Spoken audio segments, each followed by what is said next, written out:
Good morning guys. ഇന്ന് ഷിറ്റുൻ്റെ ready to go play school കാണിക്കാമെന്ന് വെച്ചു. അവൾ ഭയങ്കര സന്തോഷത്തിലാണ്. റെഡി ആയിട്ട് പുതിയ ഡ്രസ്സൊക്കെ ഇട്ട് മുടിയും ചെയ്യും സുന്ദരിയായിട്ട് ഇരിക്കുകയാണ്. ഭയങ്കര എക്സൈറ്റഡാണ് സ്കൂളിൽ പോകാൻ.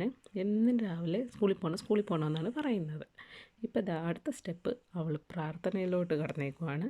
ഞാൻ 3-4 വരി അവൾക്ക് പറഞ്ഞു കൊടുത്തിട്ടുണ്ട്. അത് അതേപടി തന്നെ അവൾ പറയുകയും ചെയ്യും. ഞാൻ ഭയങ്കര സന്തോഷത്തിലാണ്. നമ്മുടെ മക്കളുടെ ഓരോ വളർച്ചയും കാണുമ്പം ആസ് എ പേരൻറ്റ് നമ്മൾ ഭയങ്കര ഹാപ്പി ആയിരിക്കുമല്ലോ. എനിക്ക് അവിടെ ഓരോ മാറ്റങ്ങൾ കാണുമ്പം ഭയങ്കര സന്തോഷമാണ്.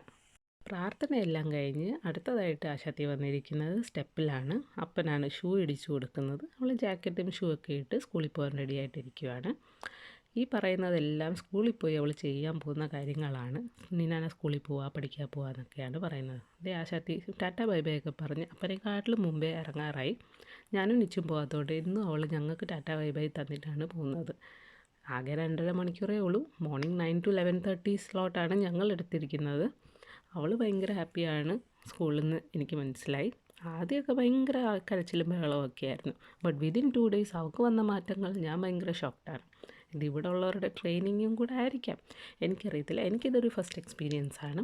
And I am very happy. 2 പേരും സ്കൂളിൽ പോകാൻ ഇറങ്ങിയിരിക്കുകയാണ്. തിരിച്ച് വരുന്ന വരവാണ് നിങ്ങൾ ഈ കാണുന്നത്. നിങ്ങൾക്ക് കണ്ടാൽ തന്നെ അറിയാം അവൾ പോയ പോലെയല്ല തിരിച്ച് വന്നിരിക്കുന്നത്. മുടിയെല്ലാം കെട്ടിക്കൊടുത്തത് ഊരിക്കളഞ്ഞ് വന്നവിടെ കളിപ്പാട്ടം എല്ലാം നിലത്ത് വലിച്ചു വാരിയിട്ട് വീട് മൊത്തം അലങ്കോലമാക്കി ഇടും.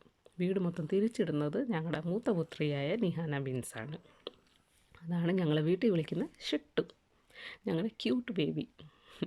അവിടെ മാമാങ്കവും അവിടെ പത്രാസും ഒക്കെ കാണാൻ ഭയങ്കര രസമാണ്. അവിടെ പേക്കൂത്തൊക്കെ കണ്ടുകൊണ്ട് കിടക്കുകയാണ്. സൈഡിൽ നിച്ചു, അവിടെ നിച്ചു സൈഡിൽ കിടപ്പുണ്ട്. ഓർത്തുകൊണ്ടിരിക്കുകയാണ് ഈ ചേച്ചി ഇതെന്ത് തേങ്ങയാണ് ഈ കാണിക്കുന്നതെന്നും പറഞ്ഞുകൊണ്ടുള്ള കിടപ്പാണ് അവളുടേത്. പ്രകസനങ്ങളും കഴിഞ്ഞ് അവളെ കുളിപ്പിച്ച് അവൾ കഴിക്കാനായിട്ട് ഇരുന്നേക്കുവാണ്. ചില ദിവസങ്ങൾ അവൾ തന്നെ കഴിക്കും, ചിലപ്പോൾ നമ്മൾ വഴി കൊടുക്കേണ്ടതായിട്ട് വരും.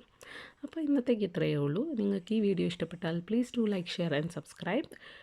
ഇനി അടുത്ത വീഡിയോയിൽ കാണുന്നിടം വരെ please stay tune. Bye bye.